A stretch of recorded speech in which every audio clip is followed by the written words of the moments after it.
Morrow, Mr. Schron, Here. Mr. Hairston, Here. Mr. Greenspan, Here. Mr. Germana. Mr. Germana is absent at the moment. Ms. Simon.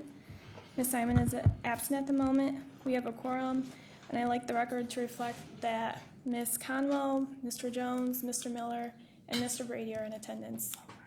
Thank you. Has there been anybody sign in for public comment that was related to the agenda? No, Mr. Chair, no one has signed in. Okay.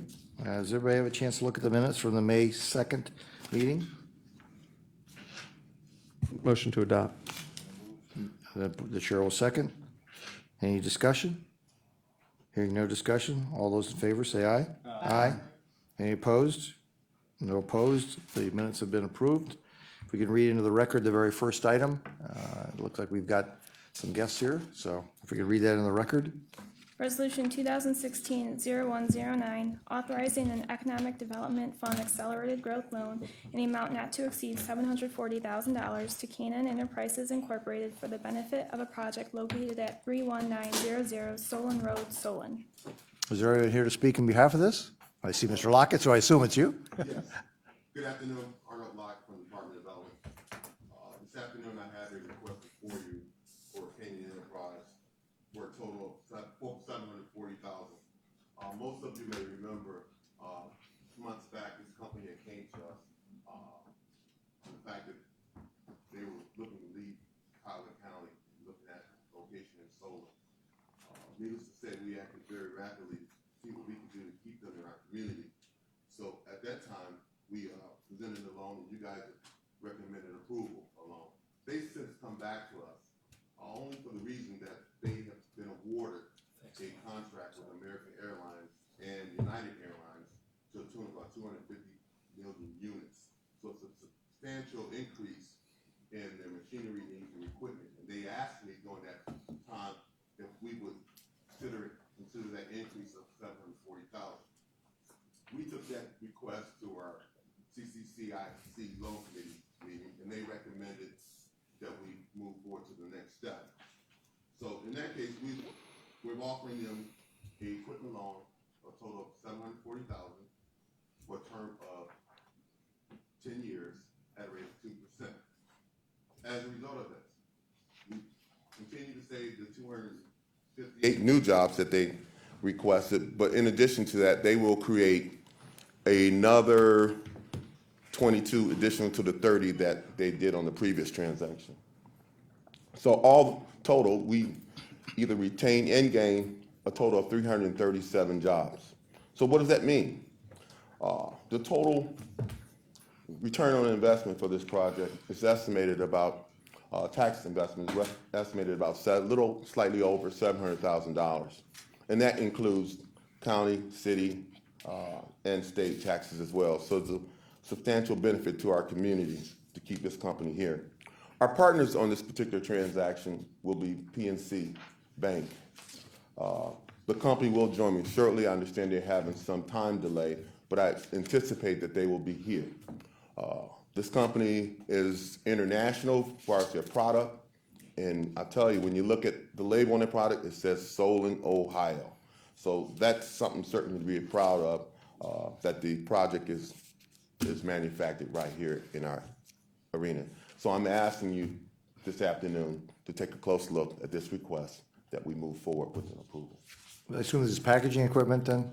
Yes, lines, packaging equipment, the whole gamut. I have an equipment list for our legal team should we decide to move further of the items that we will have a second on the equipment with PNC Bank.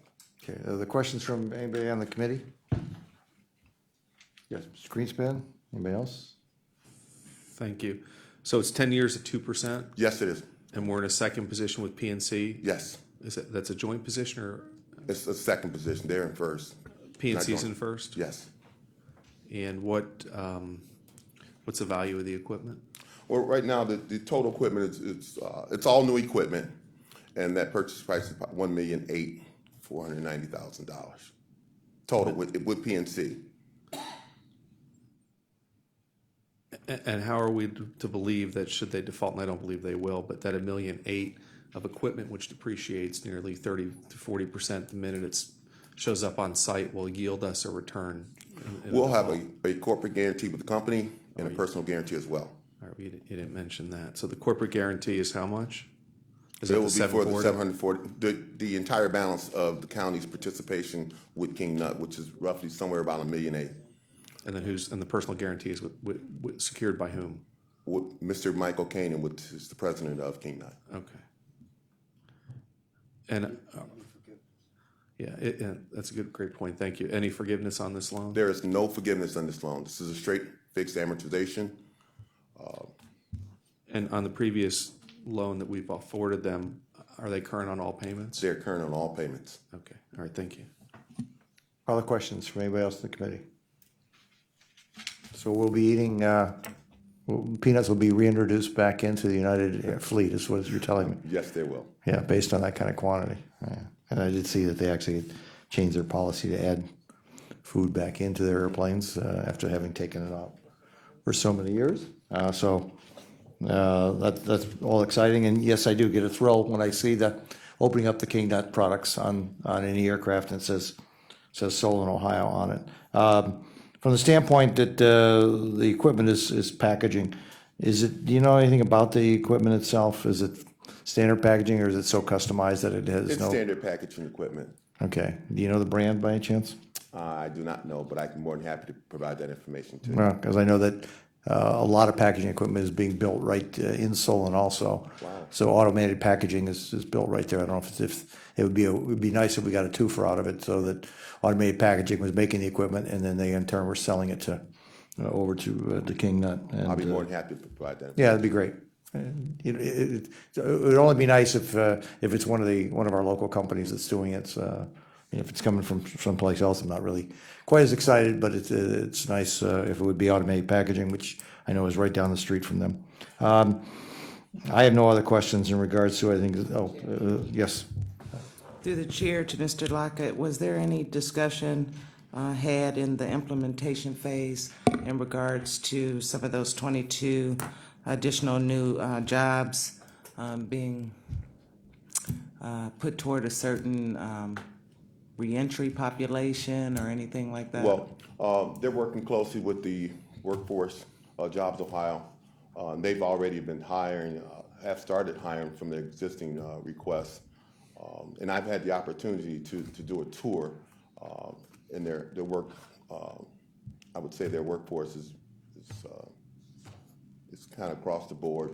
I mean, it's no certain requirements, as long as you haven't had any extremely concerned as far as criminal issues. So. All right.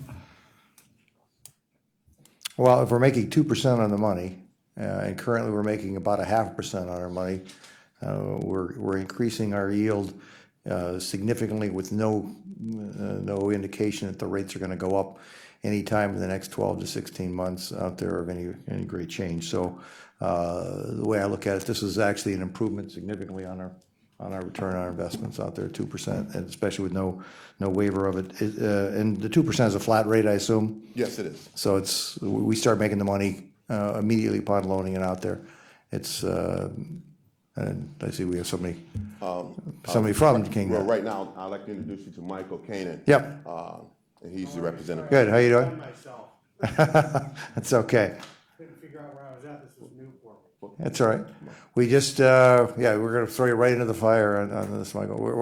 Mr. Lockett has already covered the core parts of the document, the loan, the interest rates, the employment, and whatever you can do to cover the scope of the contract that is going to United American. Yeah, and United American, they decided to start giving out. Just put your name on the record. I'm sorry about that. Marty Kanan from King Nut Company.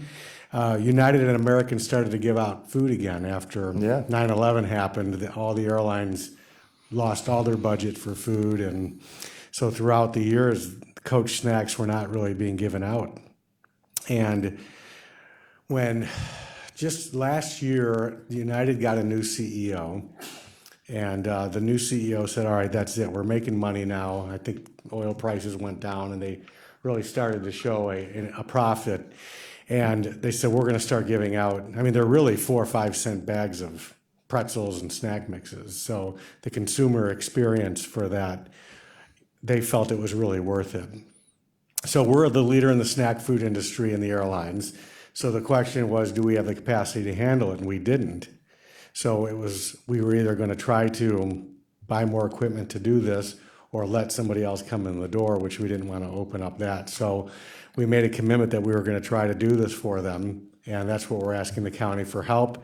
And I believe Arnold went over how many jobs we're going to create, the kind of equipment that we're going to be buying and things like that. Just for curiosity, is any of the packaging equipment coming from Automated Packaging from here in Northeastern Ohio, just down the road from you guys? You know, I'm not sure, but they're definitely a supplier to us over the, Yeah, I would the think they past. They do the little bagging, bags that we've had in the past with them as well. But I'm not sure off the top of my head on this project. It would just be a nice twofer I know, for the county to for get a the job county. from the one side and then the Northeastern Ohio to get a Right. job, because I think they're in Twinsburg, I believe it is. I'm not sure exactly where they're Yeah, located, but I have heard of them as a vendor of ours. Yeah. Any other questions? Yes. Yeah. Thank you. Ms. Jones? Thank you, Mr. Chairman. One question, Arnold, on the tail end as you were speaking, I thought I heard you say that about maybe the reentry population, that is there an issue around hiring those with felonies on their record? Is there an issue with regard to that? We do background checks and we do drug tests. And it's kind of like a policy that if it's been in the past 5 years, we waive that. We waive the felony. And depending on the nature of the felony, we do look at that. And so we have, if it's beyond 5 years, we definitely take them on. Excellent. Thank you. Very good.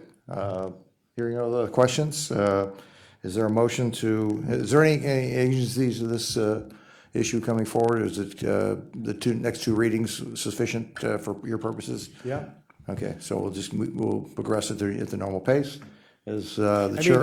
Excuse me, Mr. Schrein, if I wanted to hear that question correctly. Actually, we are in a Okay. we are in a tight timeline. All right, And it would be very generous of the board if there was a way to help us get this along quicker, because the airlines, they want it, they're waiting, but the long lead times on the equipment is huge. okay. So I read your question backwards. All right, that's okay. If you could, I was with United Airlines this morning, as a matter of fact, in my office. we would really be They were actually fortunate. touting this as one of their things. Yes. Putting foods back in. All right, so the chair will move for second reading waiver of the rules for second reading or approval. If it's been moved and seconded, any discussion? One discussion. Yes. One question. Is your company publicly traded or are you? We're privately held. Privately held? Yes. Still small business? Yep. Okay, thank you. Okay. Hearing any other discussion? Hearing none, all in favor of second reading approval, say aye. Aye. Any nays? Nay. It's now been moved it'll be going before the full council for a second reading approval, unless it gets stopped by the president from that standpoint, but it's been sent that way. Okay. So, thank I'd like you. to thank everybody for the opportunity to be here today. Thank you very Now much. that you know where we are. Yeah, Don't apologize. just come on down anytime. This is your building as much as anybody Thank else's. you very much. Yeah, thank you. Bye-bye. If we can read the next item into the record. Okay, and first I'd like the record to reflect that Mr. Germana and Ms. Simon are in attendance. Resolution 2016-0110, adopting the 2016 Economic Development Plan in accordance with Section 7.05 of the Cuyahoga County Charter and Section 801.01 of the Cuyahoga County Code. Is there anyone here to speak on behalf of this? And do we point out that you can get his parking parking stamped if he parked over in the garage? Yeah. Hey, Arnold? Yes. Do you point out that he can get his parking? No, I'm on the street. I actually live right downtown, so Oh, okay, then you know all that about, okay. The media price went up, so. Yeah, thank you. Mr. Carter, would you like to cover us as far as where we are in relationship to the Economic Development Plan? I think I am fairly familiar with it, but for the rest of my colleagues. Okay, be happy, delighted to do that. Let's get organized here, Mr. Chairman. Okay, good afternoon, everyone. I am Ted Carter, the Chief Economic Development and Business Officer for Cuyahoga County. I'm here on behalf of the County Executive, Armin Budish, the Economic Development Commission, and the Office of Development team. I'd like to just recognize, even though they're not here, the members of the Economic Development Commission in case members of the committee may not know who they are. The chair is Armin Budish. Also, Mayor Frank Jackson is a member of the commission. He's often represented by Ed Ripka. Councilmember Schron is a member and serves as the vice chair. Harriet Applegate is the executive secretary of the North Shore Federation of Labor, AFL-CIO.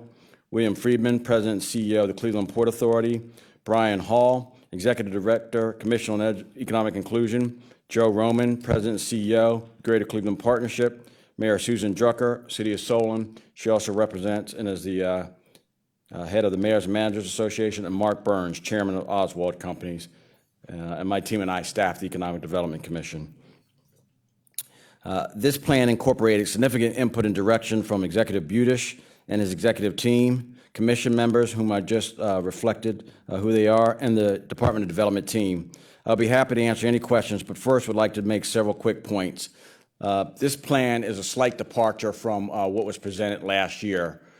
What we wanted to do this year at the direction of the executive is really create a framework for how economic development will move forward in the future. And when we talk about in the plan, when Cuyahoga County is referenced, that is not the county government per se. That is a collection of the 59 communities and economic development partners collectively. And so this document is really an orientation to how the partners and communities within Cuyahoga County will work together to advance the objectives that are outlined in this document. So I would refer to this document as much as a guidance template and outline, which offers a framework and a more engaged approach as to how the myriad of economic development players and partners will work together to achieve the objectives outlined on page 3. Again, it had input from the executive, the commission members, my team. The Office of Development is in the process of developing an internal action plan and playbook for the office once this document is approved by the council that will draw on the principles and objectives for the role that the county government will play with its partners in achieving these objectives. Page 4 of the document begins to outline which dimensions to the effort that the county should lead and focus on. This document is also meant to convey a sense that this is now the county's time. We now have terrific branding and economic momentum. We have many strengths that we should be building from, a strong history, a strong manufacturing base, and DNA, innovation and technology, and a world-class medical system that is second to none. We have sports teams that are hitting their stride and a sense of civic pride that would be the envy of any community in the United States. There are several new areas of emphasis. One is building out the workforce element that was referenced in the 2011 baseline plan. Cuyahoga Works, which you all have been briefed on by the executive team. And this will be, going forward, a core focus of the Office of Development. Another emphasis is the implementation of a county housing plan, which was also referenced in the 2011 plan. We are re-emphasizing the critical importance of diversity and inclusion in all economic development work, as well as focusing on arts and culture as a core element of placemaking. Lastly, I want to thank Paul Herdick, who was instrumental in helping pull this document together in a quality manner and helping us make our deadline. And I'm pleased with the final product, but anxious to hear your input and enhancements. So with that, Mr. Chairman. Thank you, and I believe that there was a request to submit through channels to get back to you also with any communication, so hopefully a lot of that got to you. Did get some, Mr. Chairman, yes, not all, but some, indeed. It was the hope that you would have those ahead of time so you could understand what the questions and concerns were. So are there any comments from anyone sitting here in the panel? Okay, Mr. Miller. Anyone else? Okay, anyone else? Okay, Yvonne, and okay, Mr. Miller?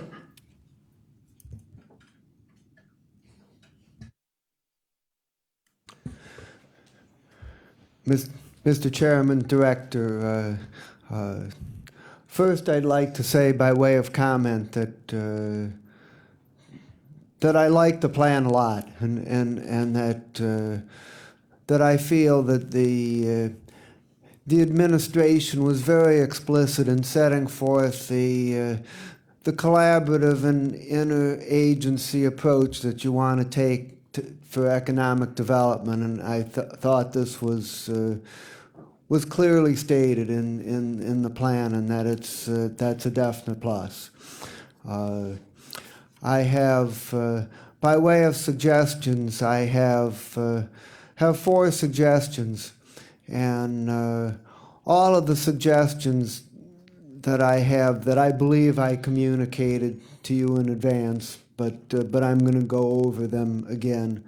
The suggestions all work within the framework of what you have in the plan here. There's nothing that I'm suggesting that creates a strategic departure or a different direction. It's simply a further elaboration, and I'm going to pass the copies out to my colleagues. Okay. The first one is that under objective number 1, the section where you have strategy on regional and national economic hub, where you had 10 items listed, mostly the various agencies and organizations that we were going to collaborate with around enhancing our economic hub. I simply proposed to add an 11th item, which is to collaborate with the Aerozone Alliance and its member municipalities and organizations to facilitate economic development spin-offs that take advantage of our proximity to NASA Glenn Research Center, Cleveland Hopkins Airport, and other airports in the county. Item number 2 is under Objective 2 in the strategy on place-based development to add an activity number 3, which simply builds on the work that was previously done by the County Planning Commission, and reads, building on previous work done by the County Planning Commission, in which 10 possible priority areas for place-based economic development were identified. Focus on identifying 3 to 5 neighborhood place-based economic development projects which seem to have high potential for positive economic development impact on a regional scale. And the purpose for offering this amendment is to encourage that we take the concept of place-based development from general to specifics, and that we also move from, we've done some very good place-based development downtown with things like the just completed public square development, but we want to move that out into the county neighborhoods. Suggested Amendment 3 is under Objective 3 to add activity number 4 as follows, and it actually simply puts into specifics something that you just mentioned a couple minutes ago, and reads that the County Planning Commission recently completed a statistical analysis of housing conditions in Cuyahoga County as a first step toward completion of a comprehensive housing plan for Cuyahoga County.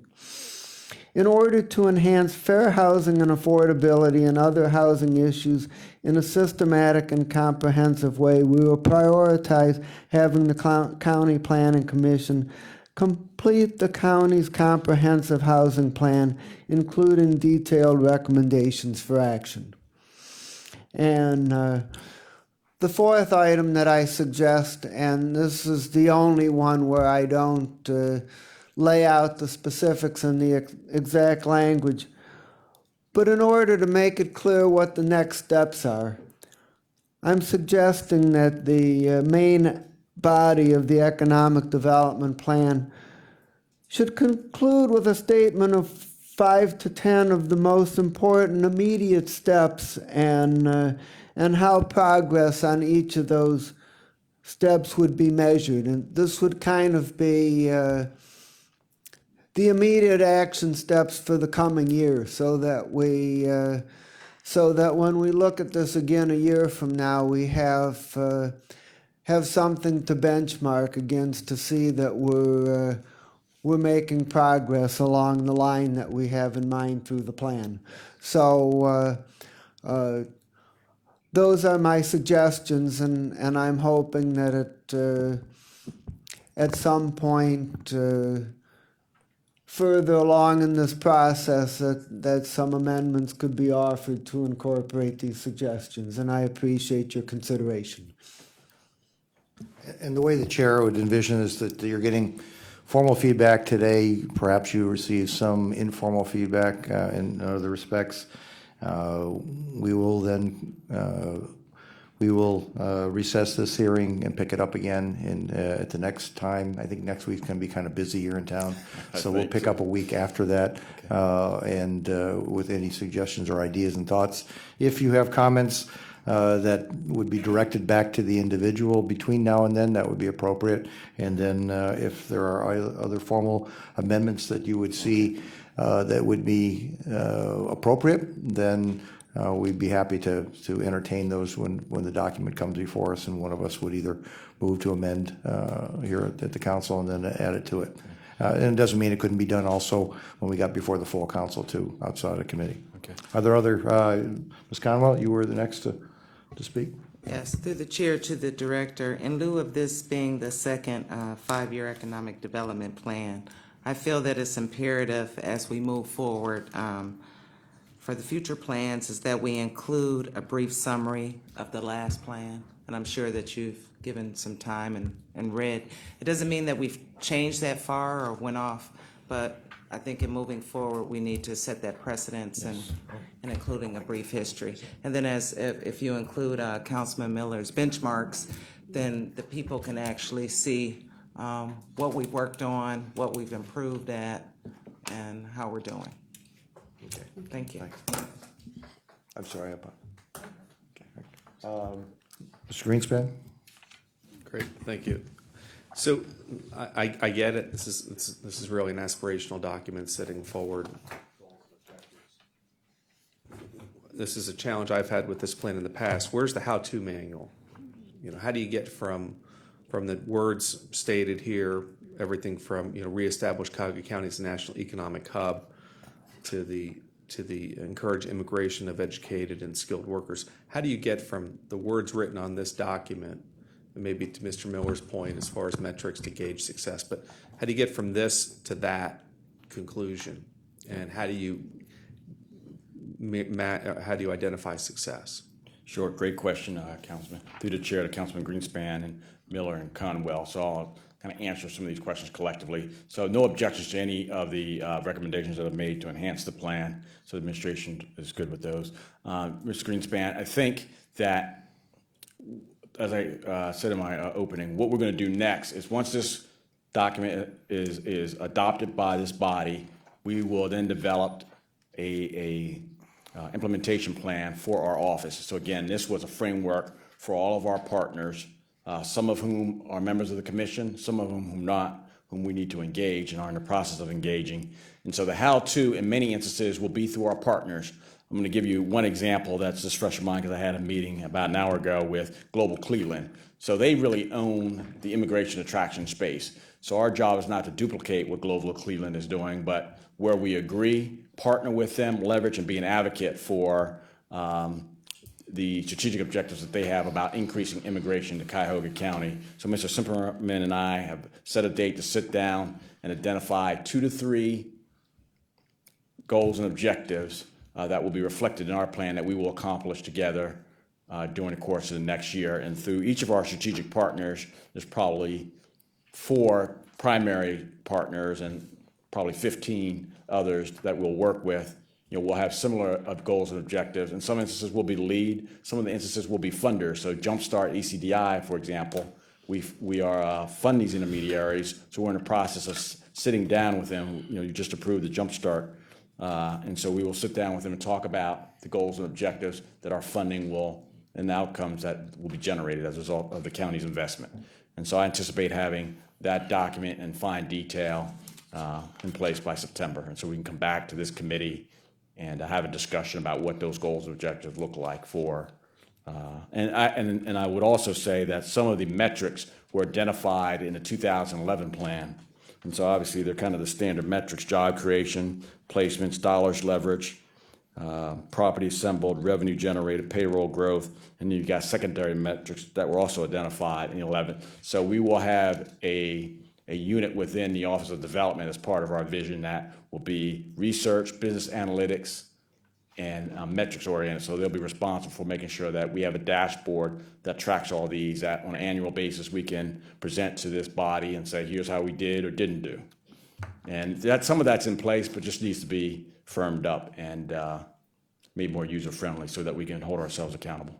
Well, it's, at least it's from the chair's point of view, that this is a plan. There will be a strategy that follows that, which is what you're just talking about with Global Cleveland, and then following that would be tactics that you would actually execute. I would not envision that this body is going to sit here and look at every one of your tactics. I have no problem with bringing your tactics in play and letting us know, or anybody sitting down. That's where I assume that you're going to have specific tasks that are going to be 1, 2, 3 to do whatever it is. Yes. These the master plan has in place. The master plan, I would think, would be the more aspirational, where the tactics are going to get to exactly what Mr. Greenspan's talking about. Yes. Is that what you're looking for? The tactics, Mr. Greenspan? Yeah, absolutely, and then as well. You wouldn't expect those to be in this piece of paper. I No, wouldn't. that's why I asked where's the how-to manual as to how do you get from here to where you're going. On a staffing perspective, do you believe that you have the staff resources necessary to recognize that you'll be in collaboration with a lot of entities, but with the internal components and the mission that you're undertaking, are your resources sufficient to achieve these goals? That's a work in progress. Certainly, we have the capacity and interest and desire in conversation with the executive team about what that resources look like as this is fully built out. I think the important thing for this body to realize, and that I'm realizing at 5 months onto the job, and I'm learning something more and new every day, is that the 11 plan was operational. There was a shift of the government. Even though we're 5 years in, this vision is still being unfolded and built out. And so part of what the executive has asked me to do and the team to do is build out this vision. So this is kind of the first step of the executive's first fully adopted plan. I think last year was somewhat of a placeholder. So again, he had significant input into this document. And so now we get to the point where what resources would it take? So the budget's already been passed. We're not gonna wait for the next budget to start driving towards some of these objectives.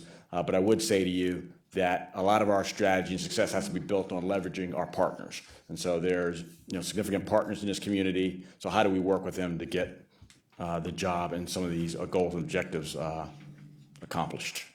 So I don't think I answered your question directly, but I think that it's a process that's in place that will unfold over time. Well, the question that I think everybody would like to see at some point are the specific strategies and tactics that you're going to execute. And you alluded to one strategy, that you're going to use the strength of Global Cleveland to do the immigration. Then what are the tactics that you're going to do? And maybe it's just this, in that particular case, might be just to back off completely and let them do it. But it would be nice to know that their strategy and our strategy on that issue are in compliance. So the next step there is to sit down with Mr. Simperman, again, as recently as 2 hours ago, sat with him, so we made a commitment to do that. And so I think the good news is with each of our partners, whether it's GCP, I've had a chance to sit down with the Calabrese around transportation and labor mobility, so that's referenced in this plan. I've had the chance to sit down with the director of the port, GCP, Team NEO. People are eager for the county to be engaged. Again, in some instances, this is new, and the county's not been absent, but maybe not engaged at the level that met their expectations. So the next step is to meet with these partners and crystallize how we're going to work with them. The ones that we control or invest in directly, like Jumpstart, ECDI, there we have obviously more. That's going to be a quicker conversation because obviously we're a funder. Some of these others, we don't provide direct funding, so it's a partnership and collaborative effort. But the good news is my meetings with these leaders, very receptive and eager to kind of lock arms and drive specific outcomes. And so that's a departure from the way the office has worked to a degree. And so we've got to socialize that new approach and mindset. And I'm confident that we'll get there. Just because I don't want to see us pick up the responsibilities for those organizations you just alluded to, I think, Mr. Leach, we don't control Jumpstart, but my assumption is we have some influence. Yes, sir. Okay, so I would like to think that they still see themselves as a pretty independent body at Jumpstart. Well, I can't argue with that. Yes. Our investment, which is not insignificant, Yeah. to make sure that some of the interests. That's correct. Were you done, Mr. Griesbach? I didn't mean, Mr. Jones? Thank you, Mr. Chairman.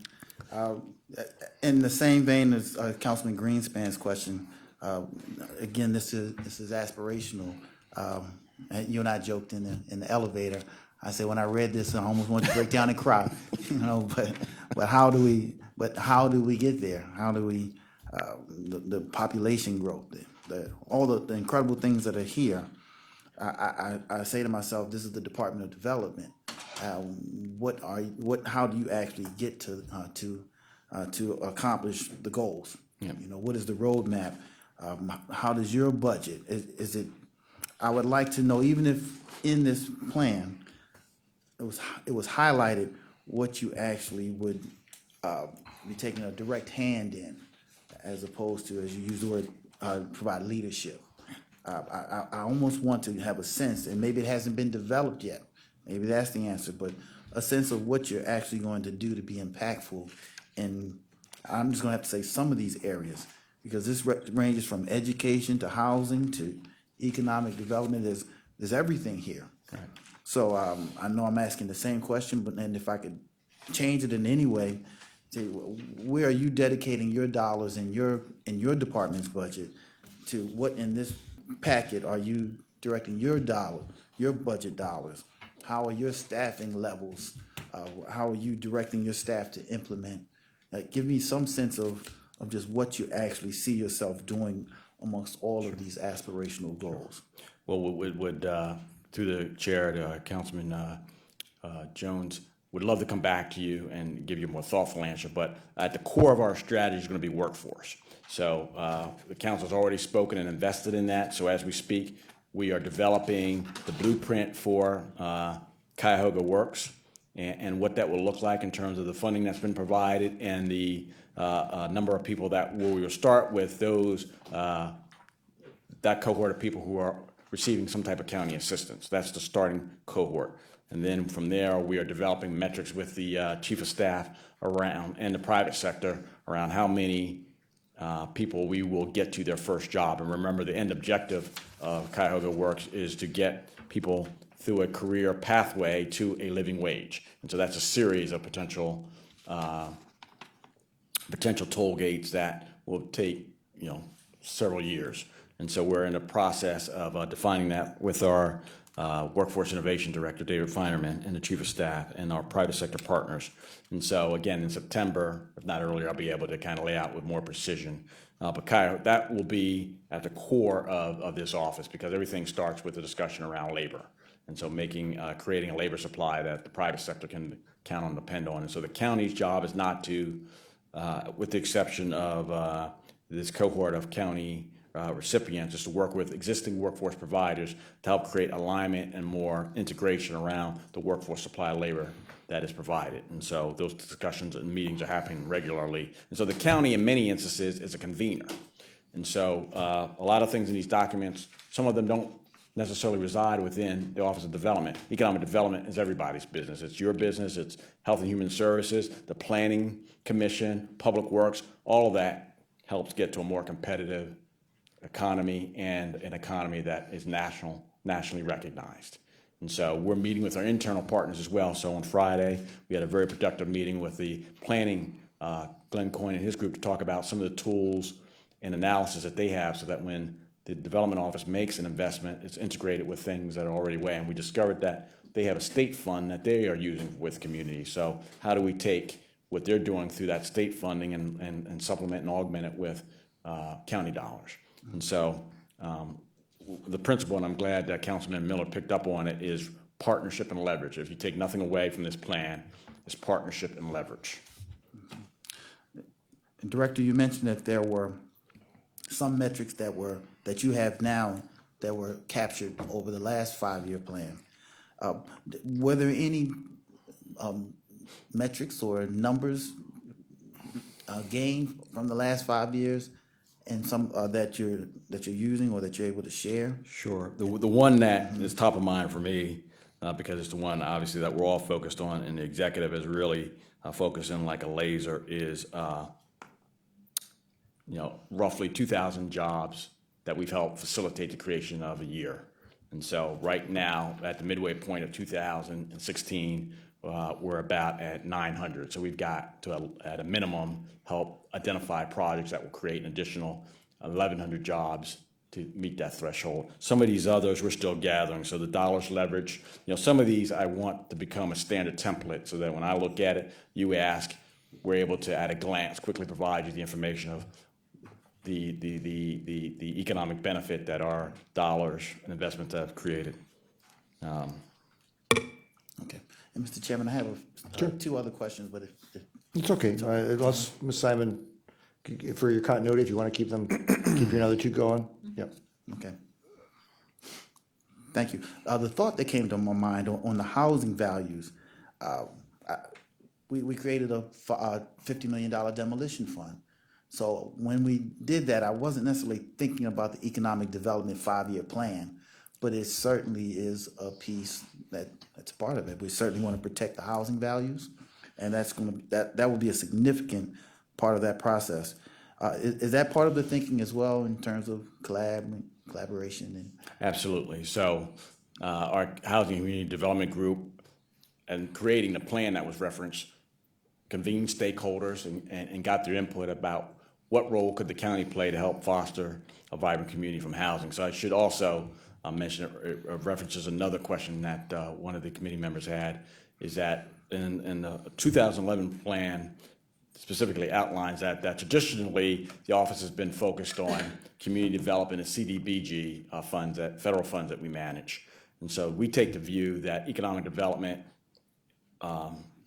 job creation, and neighborhood and placemaking are intertwined. I think I said that in my confirmation hearing. So it's not stovepipe. So we are in the process of integrating workforce, community development, and economic development around business development and job growth, so that these are more synergistic.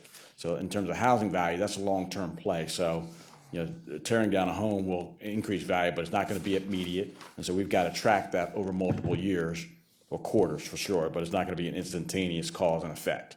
And so I think that's the beauty and the wisdom of developing a 5-year horizon. That gives you some runway to look at. It requires patience and making sure that we take a rear view look.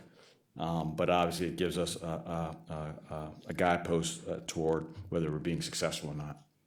Okay. And my last question, one of your guiding principles is in the marketing communication area is focusing on opportunity and inclusion in all ED work. Let me share with you my thought is that I think we need to incorporate those with felonies on their record, the reentry population. How do we, over the next 5 years, think about corporate Cleveland and what they can do to, again, consider hiring those with felonies on their record?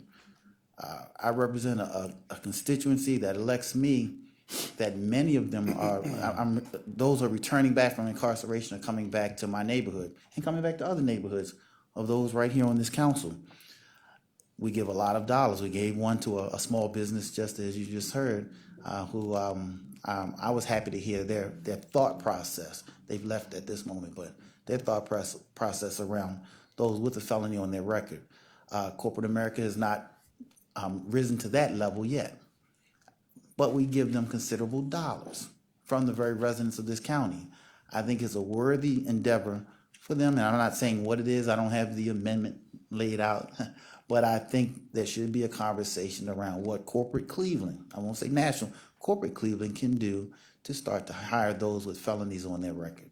And I think that's a worthy conversation. And I'll give you, just from my own experience, what I've seen.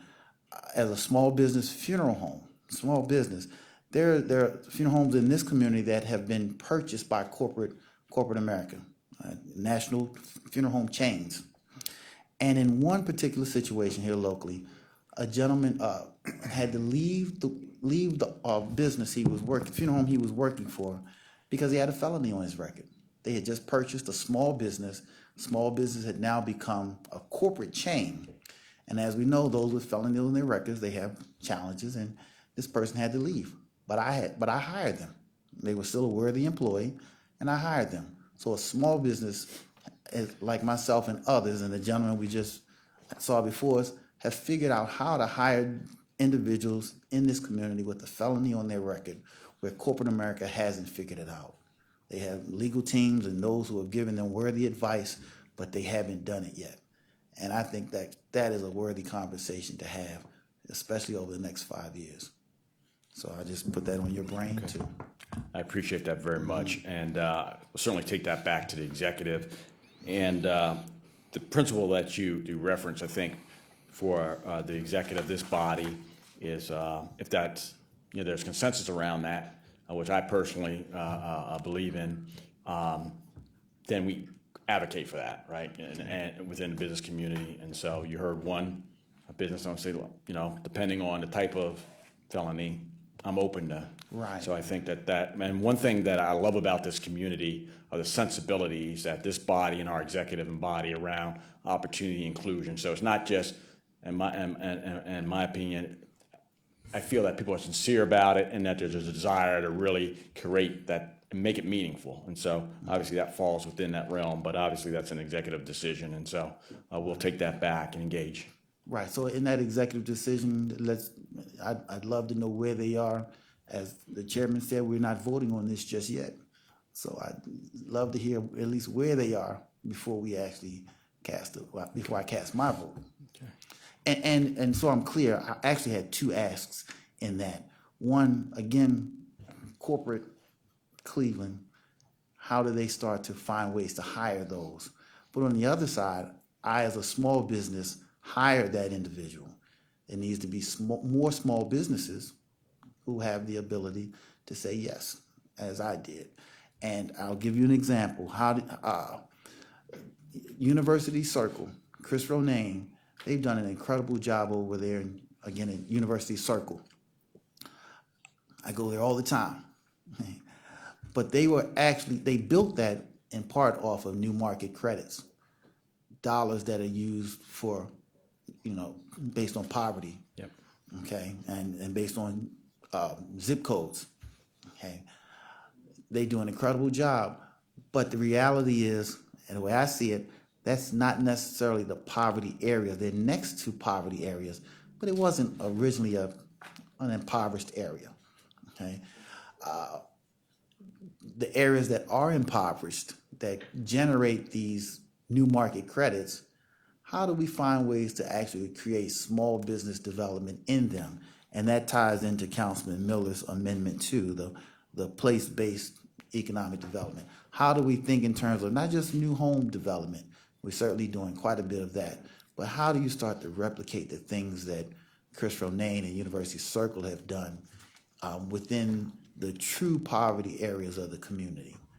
So those two together, corporate Cleveland's impact and small business development, place-based development, is really my ask. Yeah, one of my best experiences since I've been here, I've eaten at that restaurant in Shaker Heights, and what a success story that is.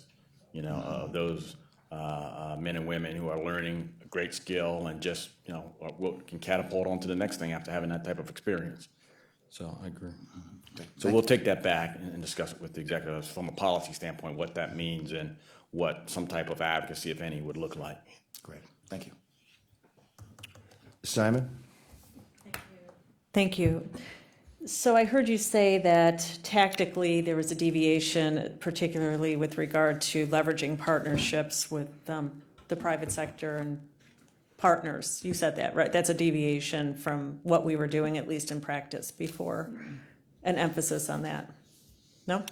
No, I think what I was referring to is that partnerships are referenced in the 2011 plan as, you know, the county being a more active participant in working with partners. I'm just saying that the only way we can achieve objectives, given our resources and the ambitions of this plan, and this plan, again, wasn't really to speak to the county government per se, but the multitude of actors that are in the economic development space in Cuyahoga County, is that it would be partnership and oriented through, and so some of those partners are private sector, some of them are, you know, quasi-public or nonprofit. Okay. Cleveland Foundation. I'm sorry, I thought I heard you say this was a tactical deviation and that we're going to be put more emphasis on leveraging partnerships and working through them. So I'm sorry, I didn't hear you. But what would you say is the deviation? What's different about this vision, this plan then? I mean, what's different then? If tactically there's no difference in the leveraging of partnerships, how would you describe this new plan as being different than the last plan we reviewed? Because to me, well, I'll let you speak to that. Yeah, What jumps I out would at you? say the focus on housing and building on the plan that's already or in the process of being implemented. Just the more engaged and aggressive approach to economic development and the leadership role that the county is expected to play. Okay, can I stop you there? What do you mean, more aggressive? How so? Well, Tactically? we will be tactical. I'll give you a couple of examples, and I'm always going to turn to Councilman Greenspan because he picked on me on my comment on my confirmation hearing around being offensive. So to reestablish Cuyahoga County as a national economic hub is really to be back out in the marketplace and showcasing the great virtues of this community. So we've already done that at a foreign direct investment conference in Washington, D.C. To try it. So something that I'm told that we've never done before.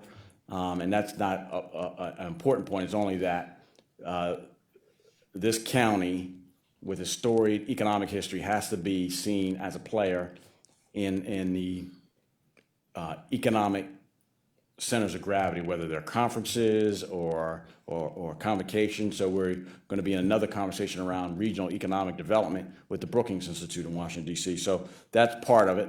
Part of it is marketing in those forums and just being in communicating that Cuyahoga County, from an economic, it's a place to do business. It's not a traditional Rust Belt city that's dead and dying, which was certainly my perception. But that so next week we're going to do something very small in concert with a regional chamber of commerce to promote Cuyahoga County to site selectors.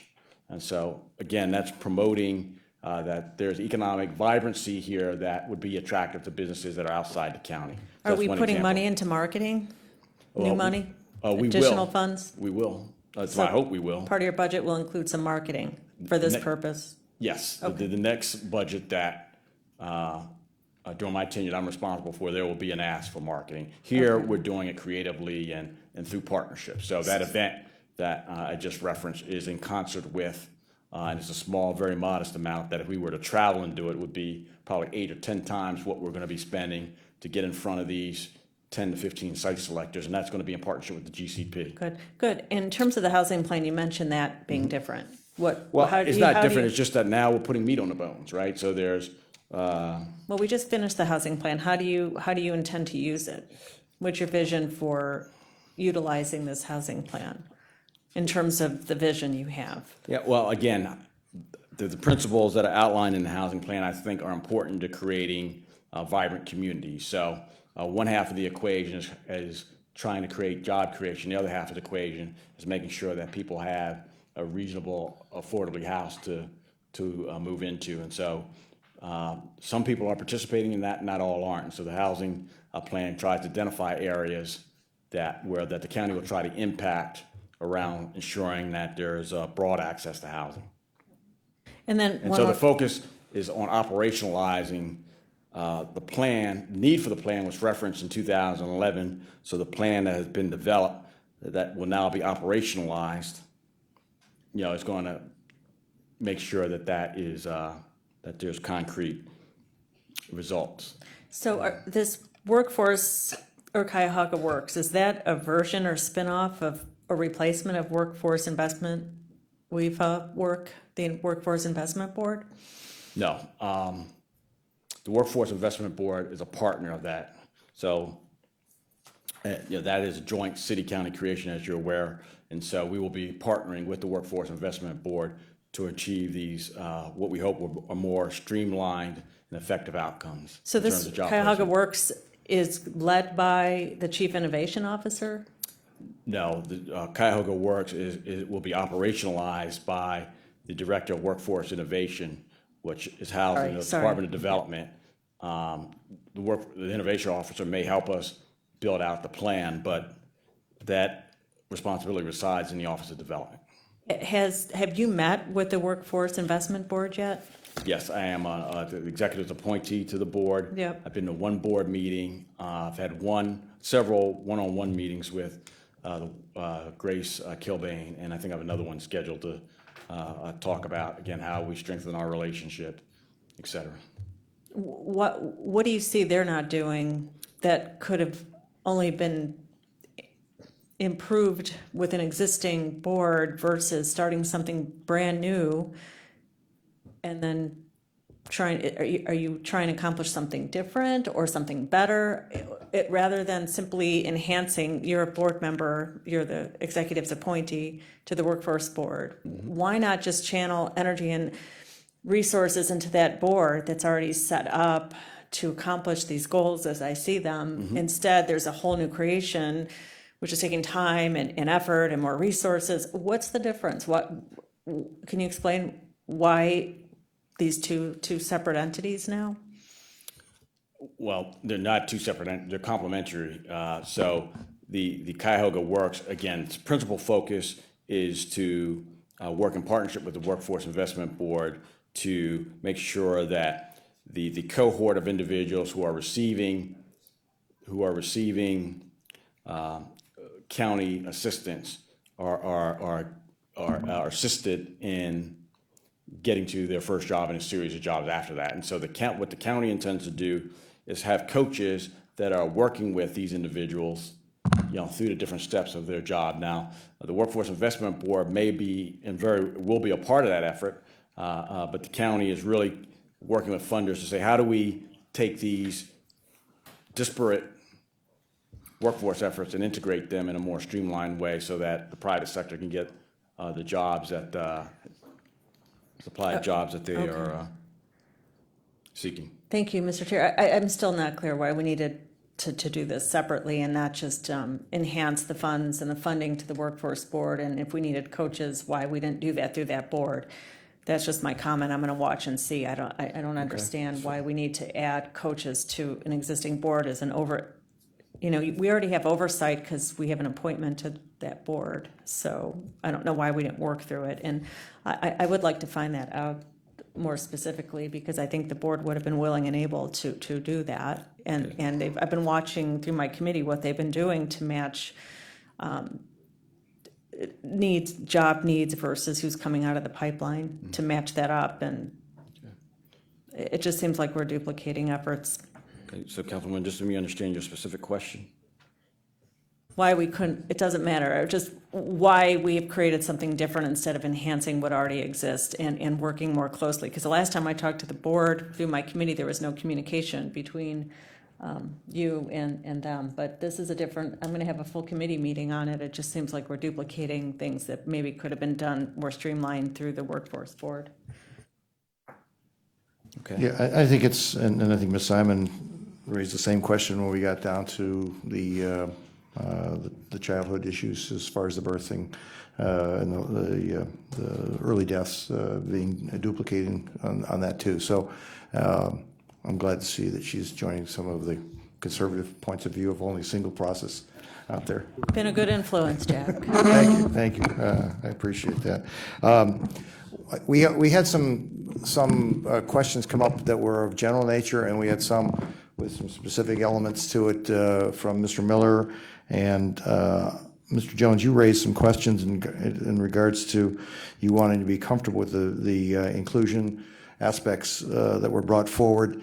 Are you satisfied that I think that at least Mr. Carter's belief is that they're there and they're going to work towards that? If you're comfortable with the way that is, otherwise, if you want to come up with an amendment, if you're not satisfied, then that's something you can bring forward. If you're satisfied with where Mr. Carter's going, that the amendment is not necessary. So I'll let that be in your thought process.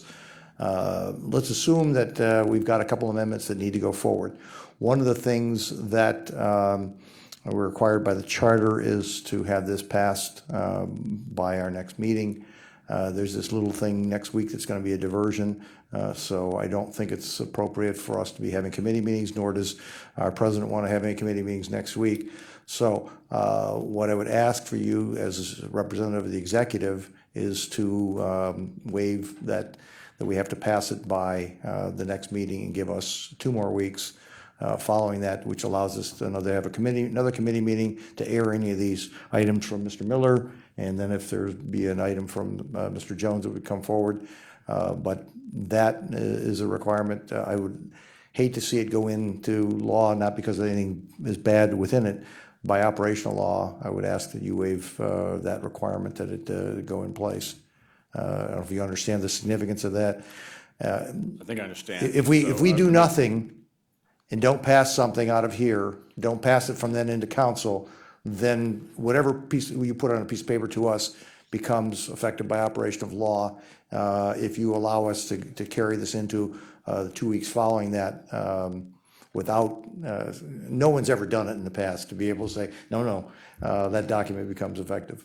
So if, I'm looking to my lawyer here and my regional collaboration. So I think the administration's good with that. I would say to Councilman Miller's, no objection to anything, so we can insert this well, the as- chair might have some, so, Oh. so I haven't spoken with it. Okay, there's some specifics in here that I would caution you to think about before you accept, when you're adding 5 to 10 items on the back end of action steps, as opposed to, it moves from aspirational to tactics. It seems like your document changes from that standpoint. And Okay, and then Mr. Chairman, I think for Councilman Jones, he's asked me to work with the executive team to articulate a position on a general policy on the executive being an advocate with the business community around reentry. And so Yes.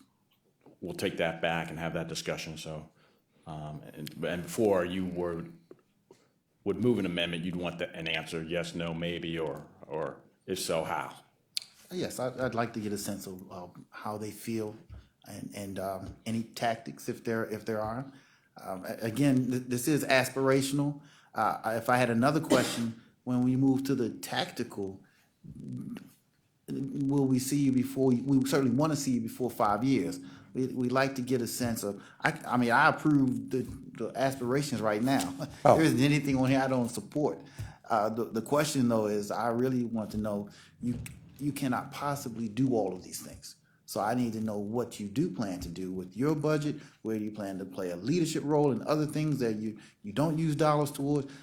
I need a sense of the tactical approach. And I don't need that necessarily to vote, but it certainly is a part of this whole process. okay, if you're comfortable with what's on this piece of paper, then we can move forward. From that standpoint, what we can do, I promise that we will have another hearing give us a reasonable time when those tactic documents will be prepared, and to actually show us. Is that 3 months? Yeah, I think that's reasonable. Okay, I didn't mean to be loose with my words. Okay. I do want to consider the amendments and as you said, hear from them and see if I need to introduce an amendment as well. okay, well then, in which case, then if that's the case, then I'll look to you folks over there from legal, because it's either the amendment gets drafted here, or, oops, you're legal over here. You keep looking over, you're legal. I thought maybe we didn't have a law director. Yes, Chairman, I'd like an opportunity to review the charter a little further in depth, because I'm not sure the director has the right to waive that. I didn't think he did, but I was gonna push him to do it. Right. He certainly has the authority to speak, I believe, as the director for the department, but, all right. How long do you need to do? This afternoon, if I can get back to you, Well- first thing in the morning, or. No, it will be done while we're here, is what, we need to get an answer. I'm not gonna ask these people to come back, another time if you're not familiar with that, with the requirement on that. Why don't we take 10 minutes and then everybody get a chance to, Well, we can't, the administration cannot unilaterally make that waiver. It's in the charter. it is in the charter, the operation as far as whether they put it into effect is, as I believe, is not in the charter.